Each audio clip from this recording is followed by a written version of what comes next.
Bonjour, moi c'est Olivia Gaden, je suis diététicienne à la maternité de Jeanne de Flandre qui appartient au CHU de Lille. Je me suis formée à Aulnoy-Emery dans le Nord où j'ai obtenu mon BTS. Suite à cela, j'ai voulu poursuivre en réalisant une licence professionnelle Management des organisations, spécialité sécurité et qualité alimentaire à l'IUT de Villeneuve-d'Ascq, plus communément appelée la licence SQUAPS. Afin d'approfondir mes connaissances, car jusqu'au BTS cela me semblait court, pour obtenir la maturité et les compétences pour aller directement sur le terrain. Cette licence m'a permis de me rendre compte que le contact avec le patient m'attirait plus que la sécurité et la qualité alimentaire. Bon, même si je ne regrette pas d'avoir fait cette licence car elle m'a appris beaucoup.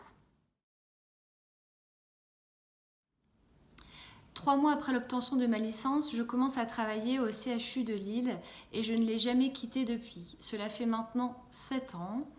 J'ai travaillé dans différents services, la diabétologie, l'endocrinologie, la neurologie, la cardiologie, avant de me spécialiser en maternité gynécologie. Depuis mon bac, j'ai toujours eu une attirance pour le médical. Avant mon BTS, j'ai fait une première année de médecine. C'est d'ailleurs au cours de cette année que j'ai découvert le domaine de la nutrition. Le métier de diététicienne à l'hôpital répond donc à toutes mes attentes. Les particularités de mon métier sont que je suis la seule diététicienne sur la maternité et que je prends en charge uniquement des femmes. La prise en charge des nourrissons étant assurée par l'équipe de diététiciennes spécialisées en pédiatrie. Le cœur de mon activité est la prise en charge de femmes enceintes ayant une pathologie au cours de la grossesse et c'est essentiellement pour le diabète que j'agis. Qu'il soit découvert au cours de la grossesse, c'est ce qu'on appelle le diabète gestationnel, ou préexistant la grossesse, que ce soit le diabète de type 1 ou le diabète de type 2. La première consultation se fait toujours à l'hôpital et pour le suivi, il se fait soit en consultation physique, soit par téléphone, soit par le biais d'une plateforme où l'on peut chatter avec les patientes.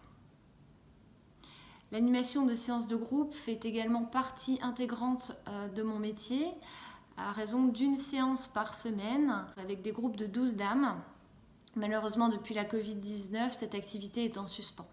Je suis également sollicitée dans le service de chirurgie gynécologique pour informer les patientes du régime à suivre suite à une iléostomie réalisée dans le cadre du traitement de l'endométriose, mais également pour la prise en charge de la dénutrition sur cancer gynécologique. Dernier service où j'interviens très régulièrement est celui de la gynécologie endocrinienne, où j'aide les dames en surcharge pondérale à perdre du poids afin d'optimiser leurs chances d'avoir un enfant. Niveau restauration, j'ai la responsabilité de vérifier l'ensemble des plateaux des patientes allergiques chaque jour dans mes services. Et je dois être capable d'adapter la prestation alimentaire en fonction de la prescription médicale et des besoins de la patiente. La nutrition à l'hôpital est mal connue. C'est pourquoi il est important de sensibiliser et former les différents professionnels de santé, comme les étudiants en médecine, les infirmières, les aides-soignantes et aussi les futures diététiciennes, afin d'assurer une prise en charge nutritionnelle de qualité et harmonieuse, notamment pour le dépistage et la prise en charge de la dénutrition. Je participe également au programme Les 1000 premiers jours de la vie, par l'animation de stands lors de journées d'information, la création d'un flyer sur la diversification alimentaire avec l'aide des diététiciennes de pédiatrie. La diététique étant un domaine qui évolue vite, il est important d'assurer une veille scientifique par la mise à jour continuelle de ses connaissances, en participant à des congrès scientifiques, à des webinaires, par la lecture d'articles scientifiques, de résultats d'études, qui sont d'ailleurs parfois en anglais. Une fois par trimestre, je dois assurer une garde le week-end en restauration afin de vérifier l'ensemble des plateaux des patients présentant une allergie sur le CHU et de répondre aux besoins des différents services. Bref, le champ d'action de la diététicienne à l'hôpital est très large.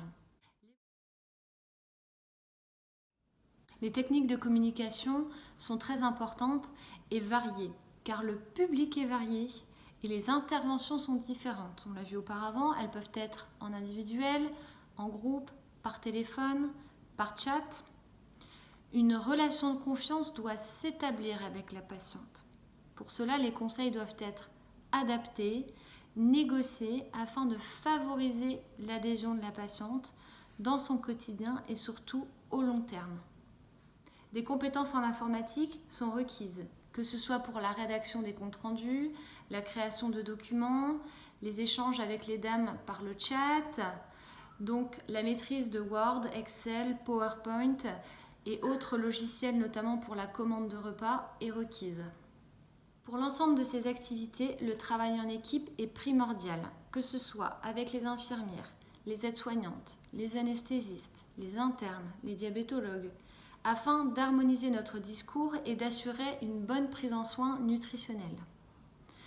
En tant que diététicienne, nous devons être force de proposition auprès des médecins afin de préconiser au mieux les conseils de prise en charge nutritionnelle, car nous ne sommes ni prescripteurs ni décideurs finaux, ce qui est une difficulté du métier.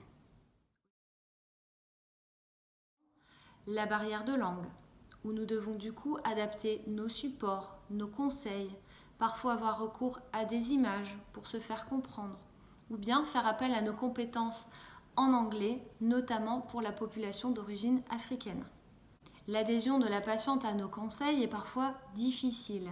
Nous devons lui faire comprendre qu'elle est au cœur de sa prise en charge et nous n'avons pas de baguette magique. Le suivi n'est pas toujours à la hauteur de mes envies. Au niveau du temps, je ne peux me le permettre et je ne peux répondre à toutes les demandes des médecins, notamment pour les grossesses non pathologiques.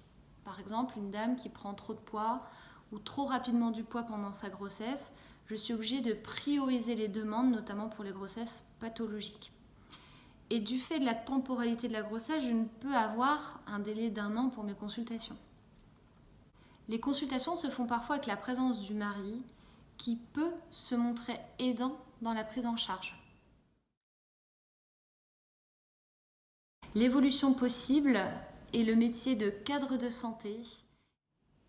Merci pour votre attention. N'hésitez pas à revenir vers moi si vous avez d'éventuelles questions.